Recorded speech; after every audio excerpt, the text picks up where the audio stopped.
그 일 후에 하나님이 아브라함을 시험하시려고 그를 부르시되 아브라함아 하시니 그가 이르되 내가 여기 있나이다. 여호와께서 이르시되 내 아들 내 사랑하는 독자 이삭을 데리고 모리아 땅으로 가서 내가 내게 일러준 한 산 거기서 그를 번제로 드려라. 아브라함이 아침에 일찍이 일어나 나귀의 안장을 지우고 두 종과 그의 아들 이삭을 데리고 번제에 쓸 나무를 쪼개어 가지고 떠나 하나님이 자기에게 일러주신 곳으로 가더니 제3일에 아브라함이 눈을 들어 그곳을 멀리 바라본지라. 이에 아브라함이 종들에게 이르되 너희는 나귀와 함께 여기서 기다리라. 내가 아이와 함께 저기 가서 예배하고 우리가 너희에게로 돌아오리라 하고 아브라함이 이에 번제 나무를 가져다가 그의 아들 이삭에게 지우고 자기는 불과 칼을 손에 들고 두 사람이 동행하더니 이삭이 그 아버지 아브라함에게 말하여 이르되 내 아버지여 하니 그가 이르되 내 아들아 내가 여기 있노라. 이삭이 이르되 불과 나무는 있거니와 번제할 어린 양은 어디 있나이까? 아브라함이 이르되 내 아들아 번제할 어린 양은 하나님이 자기를 위하여 친히 준비하시리라 하고 두 사람이 함께 나아가서 하나님이 그에게 일러주신 곳에 이른지라. 이에 아브라함이 그곳에 제단을 쌓고 나무를 버려놓고 그의 아들 이삭을 결박하여 제단 나무 위에 놓고 손을 내밀어 칼을 잡고 그 아들을 잡으려 하니 여호와의 사자가 하늘에서부터 그를 불러 이르되 아브라함아 아브라함아 하시는지라. 아브라함이 이르되 내가 여기 있나이다 하매 사자가 이르되 그 아이에게 내 손을 대지 말라. 그에게 아무 일도 하지 말라. 내가 내 아들 내 독자까지도 내게 아끼지 아니하였으니 내 아들. 아브라함이 눈을 들어 살펴본즉 한 순양이 뒤에 있는데 뿔이 수풀에 걸려 있는지라. 아브라함이 가서 그 순양을 가져다가 아들을 대신하여 번제로 드렸더라. 아브라함이 그 땅 이름을 여호와 이레라 하였으므로 오늘까지 사람들이 이르기를 여호와의 산에서 준비되리라 하더라. 아멘. 폭포수에도요 뚜껑이 닫힌 병에는 물이 안 들어갑니다. 아무리 물이 많이 떨어져도 닫힌 영혼 가운데는 성령이 폭포수와 같이 은혜를 주셔도요, 감동의 물길이 막 일어나도요, 마음이 닫힌 사람에게는 아무 느낌도 없습니다. 여러분, 이 시간에 이 예배는 하나님과의 만남의 시간이고 하나님과의 도킹하는, 하나님과 딱 접촉하는 순간이에요. 전기 플러스 마이너스가 딱 닿으면 어떻게 됩니까? 불꽃이 튀죠? 전기 플러스 마이너스, 이게 두 선이 딱 합선되면 어떻게 돼요? 안 해봤어요? 큰일 납니다. 그거 큰일 나지만 불꽃이 팍 튀어버려요. 그냥 그 순간에 나오는 이 불이요 어마어마합니다. 전기 합선되면 큰일 납니다. 그렇지만 하나님과 내가 합선되면 능력이 나타납니다. 우리 안에 불꽃이 살게 되거든요. 할렐루야. 그래서 마른 뼈다귀들에게 대언하라. 하나님의 성령이 임하면 마른 뼈다귀가 살거든요. 아멘. 금년에 이 마른 뼈다귀 같은 우리 심령들이 하나님의 능력으로 살아나는 그런 한 해가 될 줄로 믿습니다. 첫 번째 주일에 하나님 말씀을 외쳤던 것이 그거예요. 이 마른 뼈다귀들이 살겠느냐? 선지자야, 네가 볼 때 살겠느냐? 에스겔 선지자가 보니까 절대로 못 삽니다. 절대로 못 살아요. 마른 뼈다귀가, 말라 비틀어진 뼈다귀가, 수없이 널브러진 그 골짜기에 수많은 뼈다귀들이, 하나님 말씀합니다. 다 다녀봐라. 그 뼈다귀 사이로 지나다녀봐라. 살펴도 생명은 없습니다. 살펴도 이제 죽어있는, 완전히 죽어있는 뼈다귀들 묻습니다. 살아날 수 있겠느냐? 살 수 있겠느냐? 여러분, 저와 여러분 같으면 안 됩니다. 못합니다. 못 살아요. 이제 끝입니다. 하겠지만 선지자는 이렇게 말합니다. 주께서 아십니다. 할렐루야. 성도 여러분, 주께서 아십니다. 이게 우리의 고백이 되기를 축복합니다. 할렐루야. 아브라함의 마른 뼈다귀 같았던 100년을 살면요, 사람이 100년쯤 되면요 정말 마른 뼈다귀 같이 모든 에너지는 이제 다 소진되고 기진한다고 그러잖아요. 기진이 뭡니까? 다 탈진되는 모습. 생명력도 탈진하는.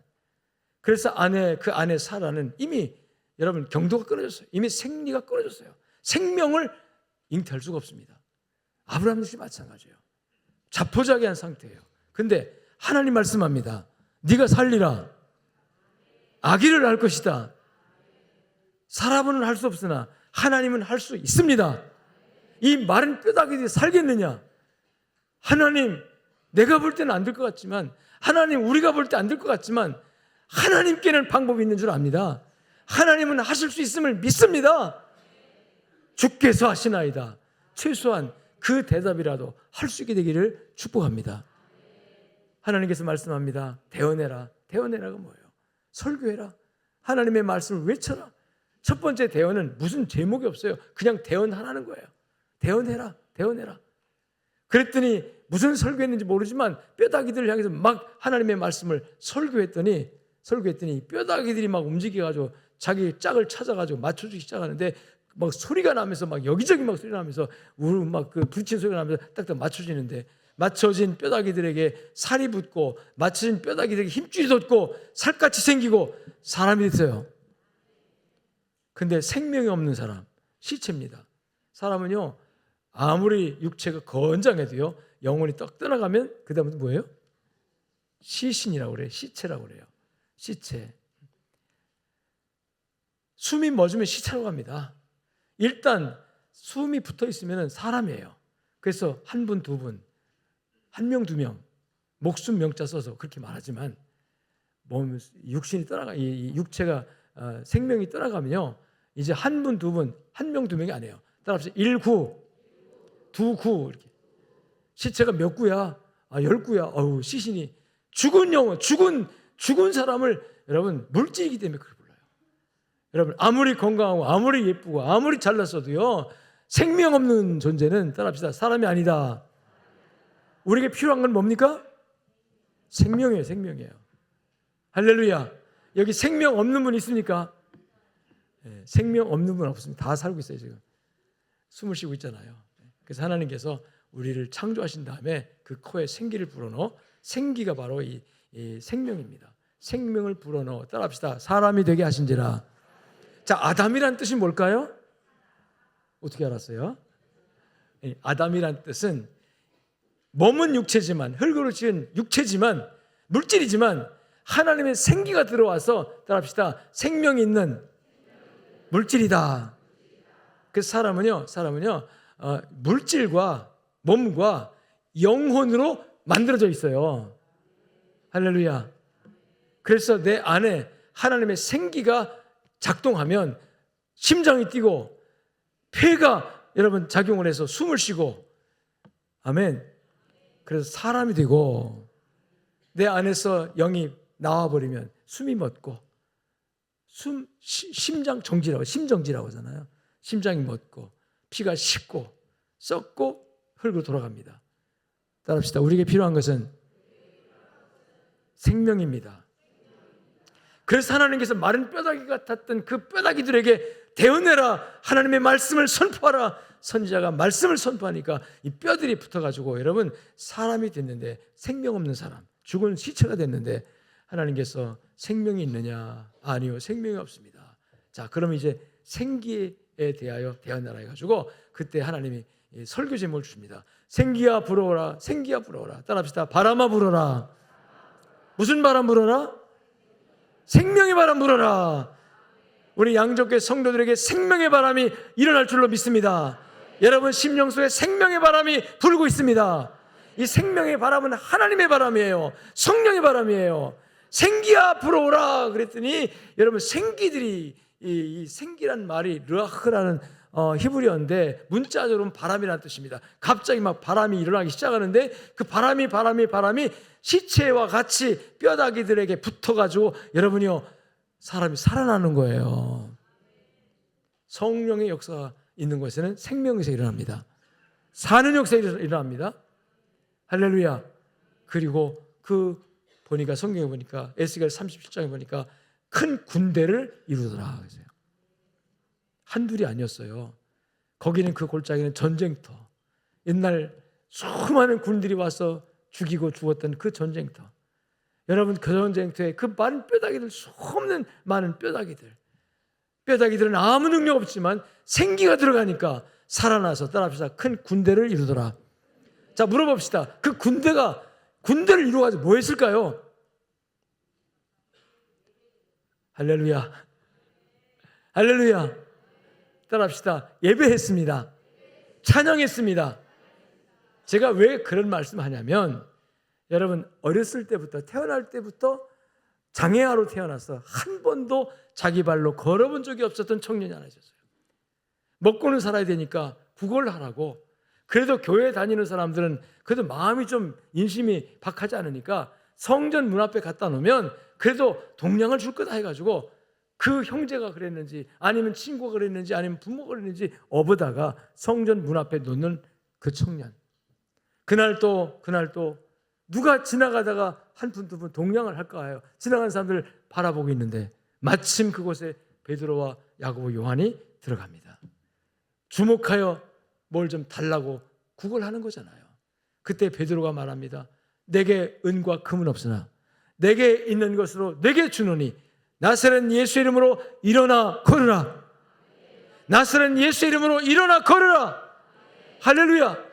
그리고 그의 손을 잡아서 나사렛 예수 일어나 걸으라고 일으키니까 여러분 한 번도 걷지 못해서 굳어졌던 그의 힘줄, 굳어졌던 뼈마디에 성령의 능력이 들어가면서 펴진 줄로 믿습니다. 일어났습니다. 걸었습니다. 내가 걸어지네 얼마나 기뻤겠습니까? 걸어진다고 하면서 기뻐 뛰면서 물어봅시다. 어디로 갔을까요? 여러분, 가고 싶은 곳이 누구였을까요? 평생 부모님, 날 낳아놓고 걷지 못한 자식을 위해서 날마다 눈물을 씻던 우리 엄마한테 이 기쁜 소식을 가서 보여줘야지. 나 고쳐졌어. 나 이제 걸을 수 있어. 엄마 얼마 고생했어. 아버지 나 걸을 수 있어요. 친구들아 나 걸을 수 있다. 여러분, 자신의 변화된 모습을 보여주고 싶은 사람이 한둘이었겠습니까? 그런데 그 청년은 걷기 시작한 그 발로, 따라합시다, 교회 안으로, 성전으로 들어갑니다. 성전에 들어가면서 걷기도 하고 뛰기도 하면서 하나님께 찬미했다 그랬어요. 하나님께 감사했다 그랬어요. 하나님께 찬양했어요. 하나님께 감사했어요. 따라합시다. 예배했습니다. 물어봅시다. 그 수많은 군대, 그 수많은 많은 뼈다귀들에게 성령의 바람이 불어서 그들이 살아났습니다. 영혼이 들어왔습니다. 살아났습니다. 그 군대들이 옛날엔 전쟁하다가 다 죽었지만, 누군가를 죽이다가 자기도 죽어서 뼈다귀가 됐지만, 이제는 하나님의 살리는 영이 들어오니까 이들이 살았어. 무슨 일이 있을까요? 하나님께 찬양하고 감사하는 예배 드렸을 줄로 믿습니다. 그 에스골 골짜기에 수많은 군인들이 살아나가지고 우렁찬 목소리로, 우렁찬 군인의 목소리로, 여러분이 사부로 찬양하든 아니면 솔로로 했든 간에 어쨌든 간에 우렁찬 목소리로 하나님의 찬양, 하나님께 올리는 그 찬양의 소리가 그 에스겔 골짜기에 얼마나 우렁차게 울려 퍼지고 또 그 소리가 하늘나라 하나님의 보좌에까지 울려 퍼졌을까. 나는 우리 양적교회 성도들이 부른 찬양이 그런 우렁차게 세상을 울리는 그런 찬양의 소리로 하나님께 예배드려지기를 간절히 축복합니다. 아멘. 그래서 성령의 바람이 불어서 살아난 사람들은요, 하나님께 예배할 줄 압니다. 첫 번째 하는 거예요. 평생 걸어보지 못했던 장애를 입고 태어났던 그가 하나님의 은혜로, 생기의 능력으로, 성령의 능력으로 나사렛 예수의 이름으로 일어나 걸어라. 따라합시다. 예수의 능력, 예수의 권세. 저와 여러분은 이 예수의 권세를 쓸 수 있는 권한과 권세가, 자격이 있습니까? 없습니까? 영접하는 자, 곧 그 이름을 믿는 자들에게 하나님의 자녀가 되는 뭘 주셨다? 권세를 주셨다. 이 자녀의 권세가 뭐냐면 나사렛 예수 이름으로 명하노니 할 수 있는 권세입니다. 이게 어마어마한 권세예요. 에스겔 선지자가 마른 뼈다귀들아 내 말을 들어라. 하나님께서 말씀하시기를 생기가 불어오라 할 때 하나님의 영이 불어오면서 하나님의 폭풍 같은 소리가 나면서 여러분 그 마른 뼈다귀들한테 들어갈 때 살아나 군대가 되고 군대가 우렁찬 목소리로 하나님께 찬양했던 것처럼 우리 죽었던 영혼들 살아나서 하나님을 찬양할 수 있습니다. 아니 죽은 것처럼 힘을 잃고 무너지고 낙심하고 절망하고 또 사는 것이 버거워서 지쳐있는 여러분들에게 오늘 시간 하나님의 생기가 불어와서 여러분의 심령이 새롭게 변화되고 새롭게 힘을 얻는 역사가 있기를 예수의 이름으로 축원합니다. 생기가 들어오면 내 속에서 활력이 생겨요. 생명력이 생깁니다. 생명력이 생기면 가장 먼저 하는 일이 하나님을 찬양하는 거예요. 하나님께 예배하는 겁니다. 그래서 두 번째 주일에 따라합시다. 예배의 성공자가 되어야 합니다. 여러분 구원받았다면, 생기를 받았다면 이 성령이 들어오는 걸, 생기가 들어오는 걸 표현하거든요. 오순절날 주님께서 이 제자들에게 그렇게 표현하잖아요. 너희가 예루살렘을 떠나지 말고 기다려라. 내가 너희를 위하여 아버지께로 가서 보혜사 성령을 보내줄 터이니 성령이 받기 전에 움직이지 마라. 성령이 임하면 너희가 권능을 받고 예루살렘과 유대와 사마리아와 땅끝까지 이르러 내 증인이 될 것이다. 기다려라 그랬어요. 그래서 제자는 기다립니다. 예수님께서 승천하신 이후 기다립니다. 오순절 날이 될 때까지 열흘 동안을 한 자리에 모여서 합심해서 주님 앞에 기도하면서 기다릴 때 오순절 날 주일 아침에 하나님의 영이 성령이 임하는데 성경은 뭐라고 표현하냐면 따라합시다. 큰 바람소리 같은 소리. 무슨 소리? 그러니까 성령이 임하는 장면을 어떻게 성경 표현하면 큰 바람소리라고 표현하는 거예요. 바람소리가 휘한 소리가 오더니 이 소리가 각 사람에게 들렸다는 얘기예요. 할렐루야. 그리고 뚝뚝 떨어지는 불덩이 하나씩이 각 사람의 머리 위에 떨어지더란 얘기예요. 아멘. 어느 날 예수님께서 제자들에게 한숨이 아니죠. 큰 숨을 이렇게 내쉽니다. 후 하면서 따라합시다. 성령을 받으라. 성령의 충만함을 받으라. 이게 하나님께서 에스겔 선지자에게 말씀했던 생기야 불어와라, 생기야 불어오라. 할렐루야. 이것이 신약에 와서 오순절 아침에 주님께서 성령을 보내주겠다 해서 오늘날 그 성령이 여러분들에게도 임하여 있는 줄로 믿습니다. 그러니까 우리는 이미 성령의 생기가 들어온 사람들이에요. 성령의 인침, 성령의 생기가 들어와서 우리가 구원받았고, 여러분 그래서 우리 안에 성령의 에너지가, 성령의 능력이 이미 주어져 있습니다. 이걸 자격에 있어서 자녀의 권세라고 표현하고 있는 거예요. 자, 여러분에게 자녀의 권세가 있습니까? 있습니까? 하나님을 아버지라고 부르는 이상 우리는 자녀의 권세, 자녀의 능력을 가지고 있습니다. 감히 사탄 마귀 권세가 함부로 할 수 없는, 저 어둠의 영들이 함부로 할 수 없는, 저 귀신들이 함부로 할 수 없는 예수 이름을 대면은 여러분이 한 길로 왔다가도 7길로 혼비백산 흩어져 도망가게 만들 수 있는 자녀의 특권, 자녀의 권세가 여러분에게 있는 줄로 믿습니다. 당당하게 사시고 믿음으로 사시기를 주님 축원합니다. 우리에게 힘을 주고 능력을 주는 그분은 바로 성령으로 오신 예수님, 내 안에 지금도 충만하게 역사하시는 생기로 역사하신 하나님의 능력, 여러분 살게 하신 능력이 여러분들에게 있는 줄로 믿습니다. 그래서 그리스도인들은 가장 먼저 구원받고 은혜 받은 다음에 가장 먼저 하는 일이 바로 예배하는 일입니다. 그래서 우리의 평생의 내 삶의 목적은 하나님께 예배하기 위해서다. 하나님이 사람을 창조하실 때 나의 찬송을 부르게 하려 함이라.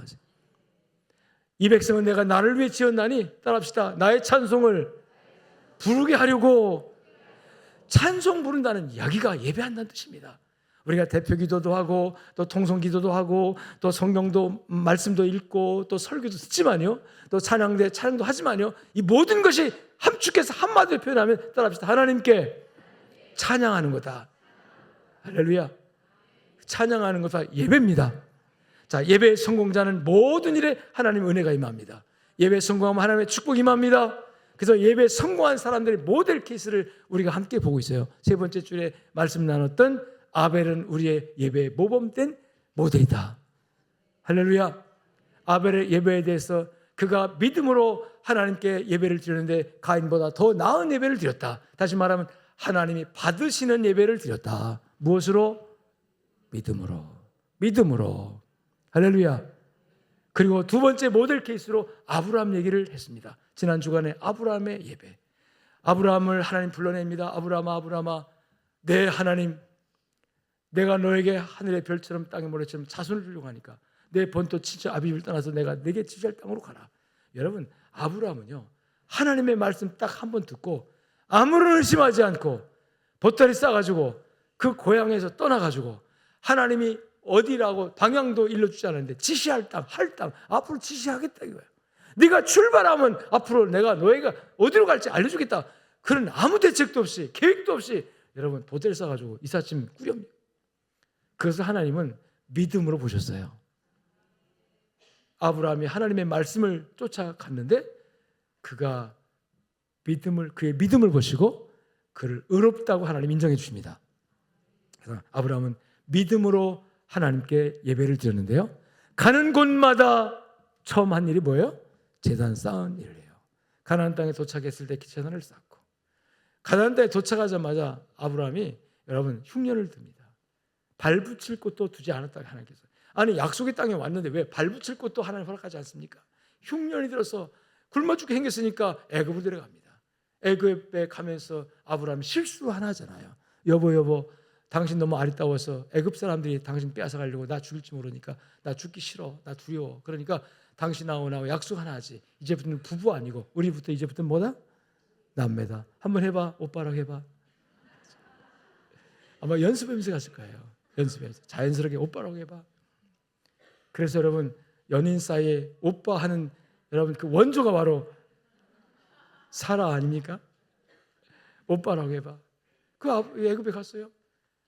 가서 오빠 누이야 그러니까 와, 이 사라가 얼마나 아리따운지 뭐 문남정들이 막 다 그냥 막 관심 대상인 거예요. 그 소리가 바로 왕의 궁정에 어디서 외국에서 온 그 아브라함이라는 사람인데 그 누이 동생이 얼마나 아리따운지요.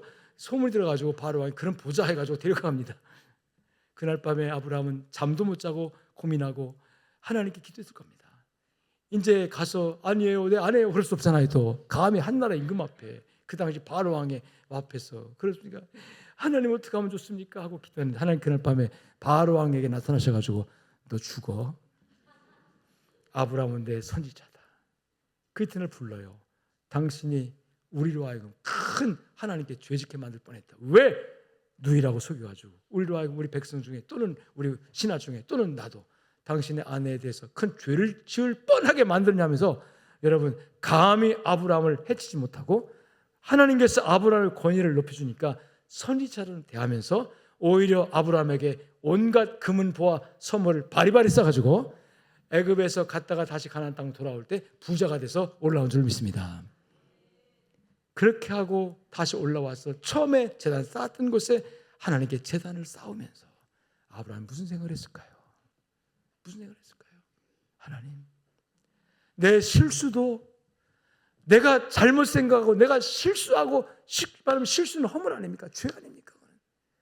여러분 그게 만일에 정말 사라를 다시 되찾지 못했으면 하나님이 아브라함의 후손을 통해서 인류를 구원할 구세주를 보내주려고 딱 계획했는데 이 아브라함의 잘못 때문에 사라의 잘못 때문에 그 일이 틀어지는 거 아닙니까? 하나님의 계획이 완전히 망가지는 거 아닙니까? 이 얼마나 큰 잘못입니까?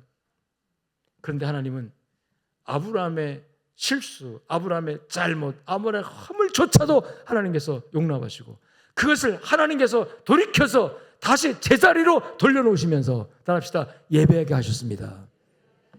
혹시 여러분 신앙생활 과정에서 실수한 적 있습니까? 죄를 진 적 있습니까? 하나님께 내놓기도 부끄러운, 또 누군가에게도 말하기도 부끄러운 허물이 있고 죄가 있고 나만 아는 내 안에 나만 아는 잘못, 나만 아는 부끄러움, 나만 아는 실패 그런 것이 있습니까? 나는 그것을 어떻게 할 방법이 없어요. 다시 제자리로 돌이킬 수가 없어요. 여러분 그런데 하나님은 자기 백성을 삐뚤어갈 나는 잘못된 길로 가도 하나님은 그 잘못된 길을 다시 바로잡아서 제자리로 오게 하시는 줄로 믿습니다. 하나님은 아브라함은 다시 가나안 땅으로 돌아왔어요. 여러분 그 하나님 앞에 얼마나 감사했어요. 하나님이 개입하지 않았습니다. 하나님이 나타나지 않았습니다. 하나님께서 바로 왕에게 역사하지 않았습니다. 나는 아내 뺏기고 하나님이 내게 주셨던 약속은 이루어지지 않고 하나님이 내게 주셨던 축복은 물 건너가고 하나님 뭐라고 그랬어요? 너의 후손을 통해서 하늘의 별점 땅의 모래처럼 너는 복의 근원이 될지라. 너를 축복하면 내가 축복하고 너를 저주하면 내가 저주하겠다. 이 얼마나 큰 위대한 복입니까?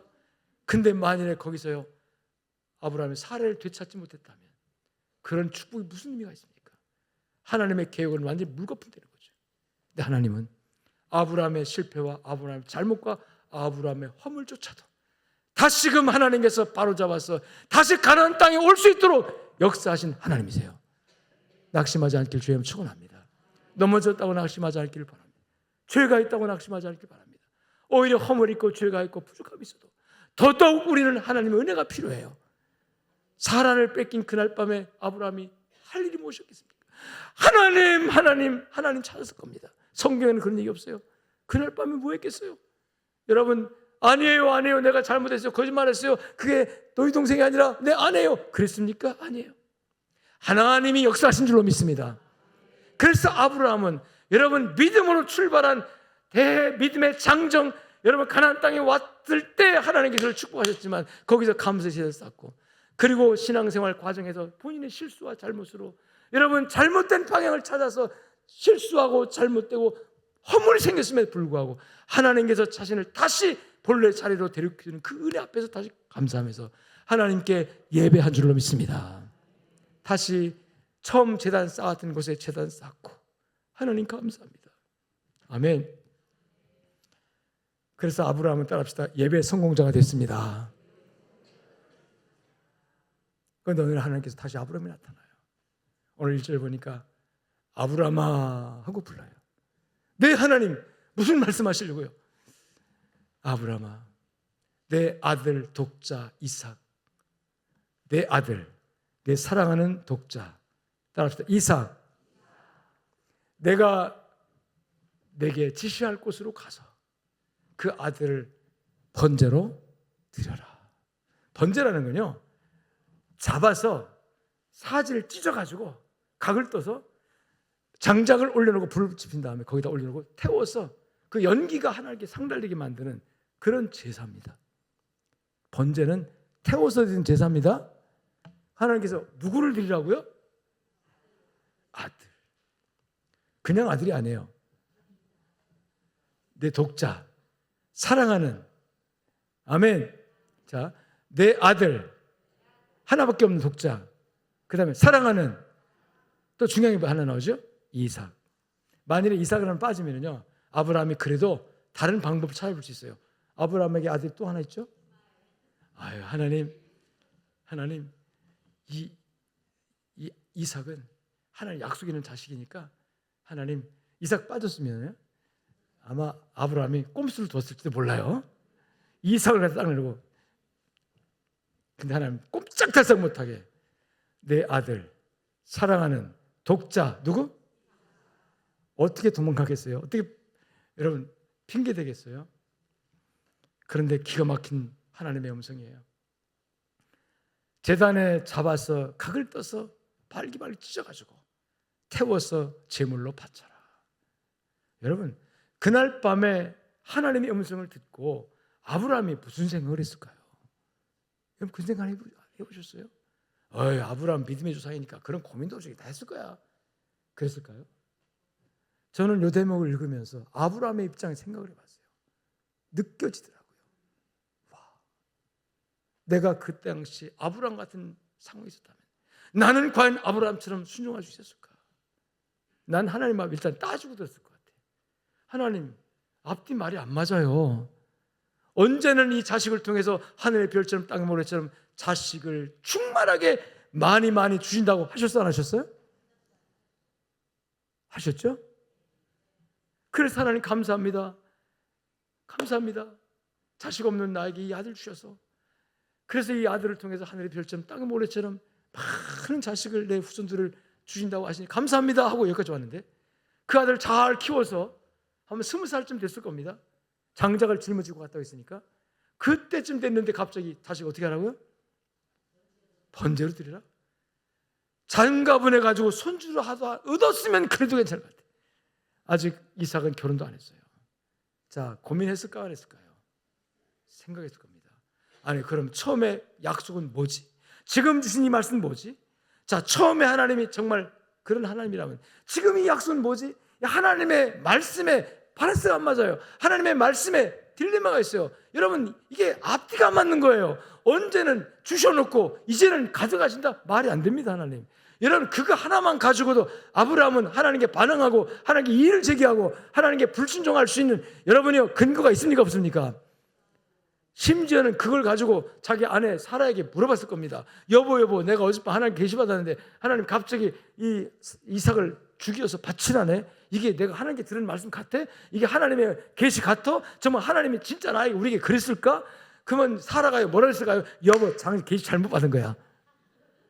어떻게 그런 하나님이 있어? 언제는 주셔놓고 이 자식을 통해서 하늘의 별처럼 땅의 모래처럼 엄청난 후손을 주겠다고 약속했잖아, 하나님이. 그럼 그 약속은 하나님이 지금 잡아서 바치라고 하면 어떻게 하시려고? 이건 하나님이 아니야. 그 첫 번째 하나님 준 약속, 이거는 귀신이 주는, 마귀가 주는 음성일 수도 있어. 여러분, 그런 생각을 안 할 수 있겠습니까? 그런데 성경은요, 기가 막히게 아무런 표현이 없어요. 하나님께서 아브라함아, 내 아들 독자 이삭을 내가 지시할 땅으로 가서 바쳐라 라고 명령한 다음에, 그 다음에 아브라함이 무슨 고민을 했는지, 어떤 마음을 가졌는지, 어떻게 했는지 그날 밤에 아무런 이야기도 성경에 없습니다. 근데 딱 한 구절 있어요. 따라합시다. 아침에 일찍 일어나. 나는 일찍 일어나. 하나님께 묵상하는 중에 일찍 일어나, 이 대목에서 마음이 울컥해지더라고요. 그거구나. 아브라함은 자기 자식을 바치라고 하는 그 말씀을 듣고 나서 그날 밤 얼마나 고민했는지, 한잠도 못 잤을 것이다. 뜬 눈으로 지냈을 것이다. 그리고 아침에 일찍이라는 말은 동트기 전에를 뜻입니다. 아침 일찍 서둘러서 누구에게도 말하지 않고, 누구에게도 설명하지 않고, 이삭에게도 설명하지 않고, 아내에게도 말하지 않고, 여러분, 하나님의 말씀 그대로를 붙들고 그 말씀을 순종하기 위해서 길을 나선 줄로 믿습니다. 나귀의 안장을 지우고 번제에 쓸 나무를, 장작을 준비하고, 그 다음에 불을 준비하고, 그 다음에 잡을 칼을 준비하고, 그 칼을 준비하는 그 아버지의 마음이 어땠을까요? 장작을 준비하는 이 아브라함의 마음이 어땠을까요? 그리고 이삭아 하나님께 예배드리러 가자. 하나님께 제사하러 가자. 이삭은 아무것도 모르고 따라왔습니다. 아무것도 못 따라왔어요. 두 명의 종들에게 장작을 지우게 하고 3일 길을 갑니다. 3일 길을 가는 동안에 여러분, 아브라함이 이삭에게, 야 이삭아, 사실은 말이야, 하나님께서 너를 잡아서 제물로 바치라고 한다. 그런 말 여러분, 저 같으면 했을 것 같아. 이삭아, 그러니까 네가 알아서 도망가라. 아빠가 좀 한눈 팔 때 네가 알아서 도망가라. 그럼 나 하나님께 할 말이 있어. 안 그러면 너 죽어. 내가 어떻게 너를 죽여서 제물을 바치겠냐. 아무리 하나님이라고 하지만. 이삭아, 아무도 모르게 그냥 네가 도망가. 저라면 그랬을 것 같아.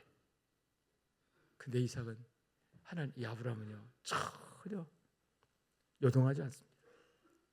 3일 간 다음에 이제 모리아산이 보이는 그 근처에 가서 두 명의 종들에게 너희들 여기 머물러라. 못 따르게 합니다. 종들 머물러라. 건장한 청년들을 데리고 왔어요. 종들을. 왜냐하면 거기 장작을 지고 오게 했고 또 불을 가지고 했고 하니까. 그래서 그 장작을 이제 이삭에게 짊어지게 하고 불씨를 또 담고 또 이제 제사 드릴 곳에까지 가는데 두 종에게 하는 일을 말합니다. 너희는 여기 머물러라. 내가 저곳에 가서 하나님께 예배드리고, 따라합시다. 예배드리고 우리가 다시 돌아오겠다. 여러분, 아브라함이 종들에게 하는 말을 잘 보세요. 너희는 나귀와 함께 여기서 기다려라. 내가 이삭 아이와 함께 저기 가서, 따라합시다. 하나님께 예배하고 예배 마친 다음에 다시 오겠다라고 말하는데 뭐예요?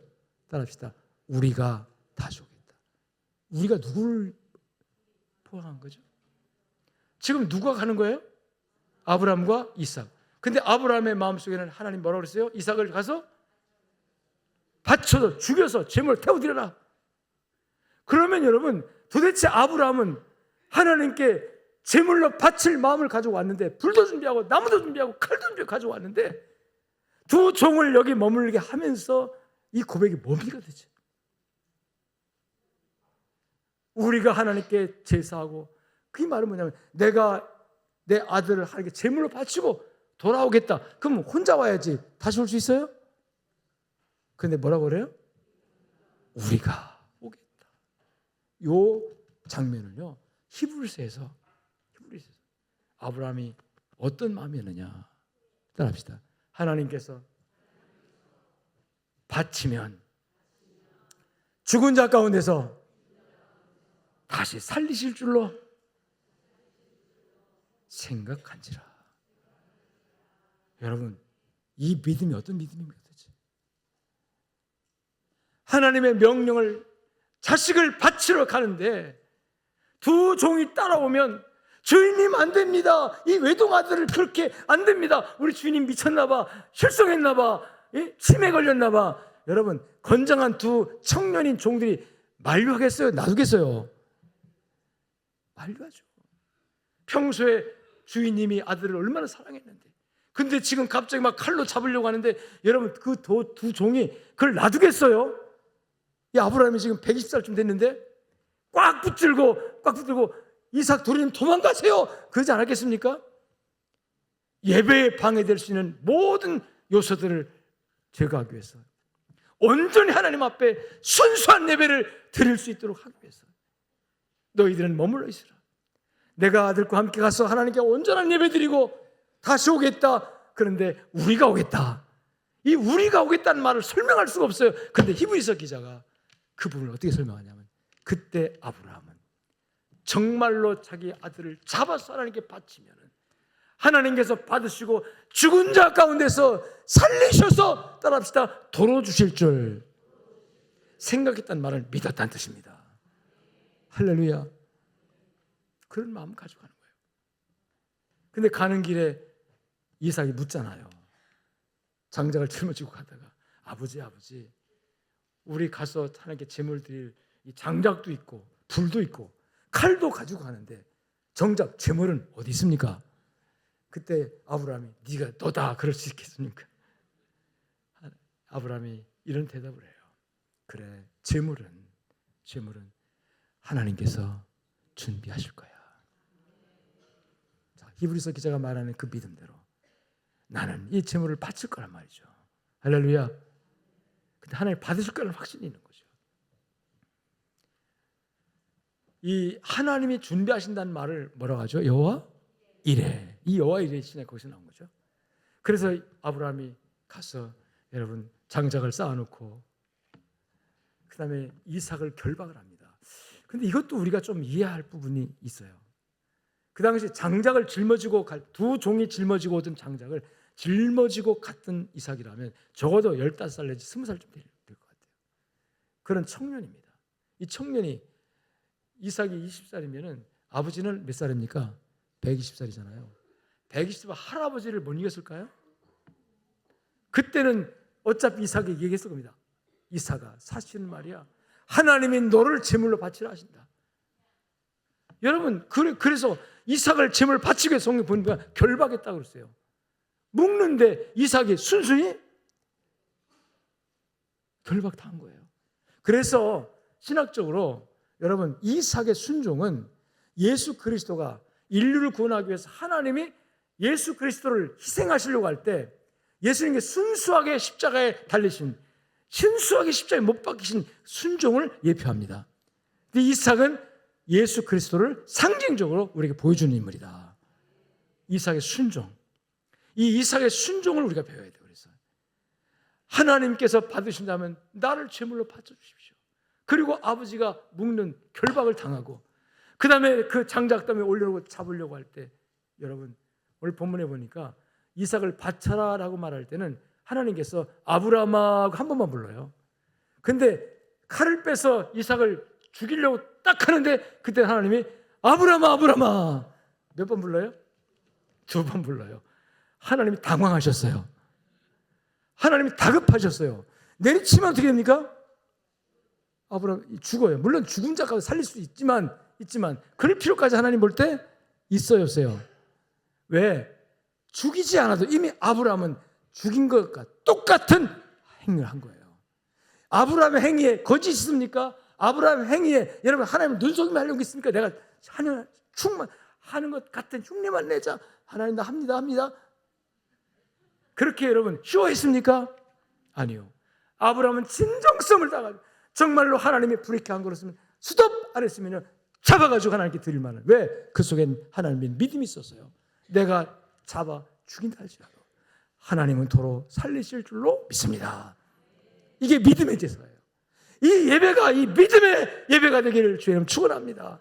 그래서 아벨은 믿음으로 가인보다 더 나은 제사를 드렸다. 아브라함도 믿음으로 나은 제사, 믿음으로 하나님께 제물을 바친 거예요. 그것을 아브라함은 예배라고 표현하고 있습니다. 실제로는 구약 성경에 따라서 제물을 바쳤지만 아브라함은 내가 예배드리고 오겠다. 할렐루야. 오늘 이 예배가 믿음의 예배가 되기를 주님 축원합니다. 여러분, 믿음이 없이는 하나님을 기쁘시게 하지 못하나니 믿음으로 무엇을 믿어야 되느냐? 따라합시다. 하나님이 계신 것과 그가 자기를 찾는 자들에게 상 주시는 이심을, 자기를 찾는 자들은 걸, 예배하는 자를 말해요. 우리가 예배는 뭐냐? 하나님 찾는 겁니다. 하나님 부르잖아요. 그런데 하나님을 찾는 자들, 하나님께 예배하는 자들에게 하나님 묵묵부답 대답이 없는 분이 아니라 하나님을 찾는 자들에게 응답하신 분입니다. 하나님을 찾는 자들에게 대답하시는 분이에요. 따라합시다. 상 주시는 분이시다. 우리가 온전히 믿음으로 예배하면 하나님은 그 예배를 통해서 영광 받으시고 그 영광 받으시며 합당한 보상을, 하나님의 은혜를, 하나님의 감동을, 하나님의 축복을 여러분에게 주실 수 있습니다. 믿음이 없이 기쁘시게 하지 못하나니 하나님을 찾는 자들에게 상 주신 그 하나님을 우리 믿음으로 예배하시길 주님 축원합니다. 그래서 금년에 우리의 관건은 성령의 바람이 나한테 부는가, 성령의 생기가 진도 내 안에 들어오는가. 성령의 생기가 내 안에 충만하면 살아있는 예배, 받으시는 예배 드릴 수 있습니다. 할렐루야. 설령 나에게 허물이 있다 할지라도, 설령 부족함이 있다 할지라도, 설령 잘못이 있다 할지라도, 내놓기도 부끄러워서 하나님 앞에 얼굴 들을 수 없는 허물이 있다 할지라도 세리처럼 감히 하나님 앞에 우러러 하늘을 바라볼 수도 없어서 하나님이 죄인이 주님 앞에 왔습니다.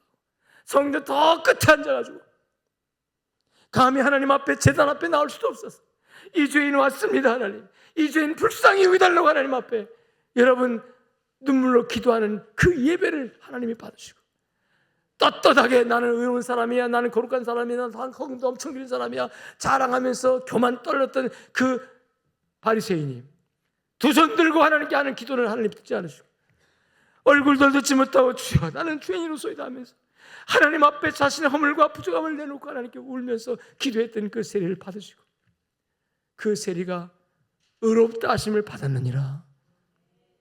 그 세리의 기도를 받으시고 그 세리의 눈물을 보시고 그 세리의 아픔과 상처를 보듬어 주시고 하나님께서 괜찮아 됐어, 넌 의로운 사람이야, 하나님께서 받으시는 예배, 그 예배가 저와 여러분에게 이루어지게 되기를 주님 축원합니다.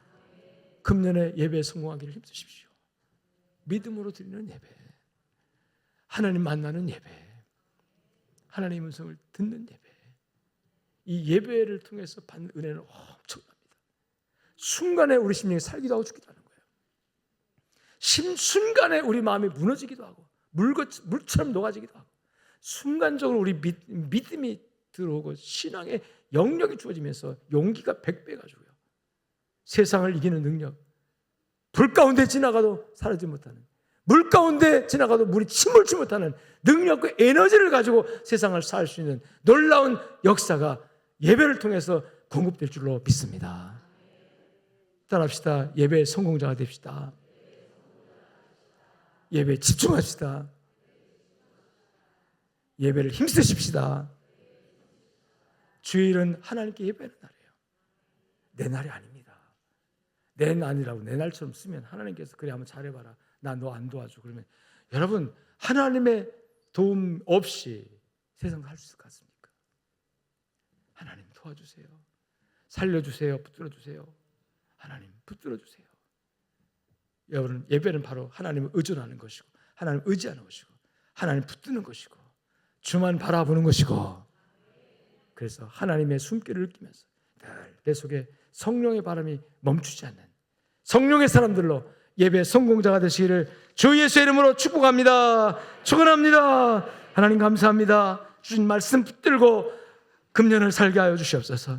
주일날 하나님께 예배드리고 말씀 듣고 기도하고 하나님 음성을 듣고 나가는 이 발걸음이 가벼워지게 하시고, 세상이 아무리 우리를 억압하고 무섭게 하고 두렵게 하고 우리가 근심 걱정 가운데 산다 할지라도 하나님 주신 영적 에너지를 가지고 성령의 충만함을 가지고 예배 성공자로서 받는 은혜를 가지고 세상을 이기고 마귀를 이기고 하나님께 영광 주는 삶이, 승리하는 삶이, 복받는 삶이 이루어지게 하여 주시옵소서.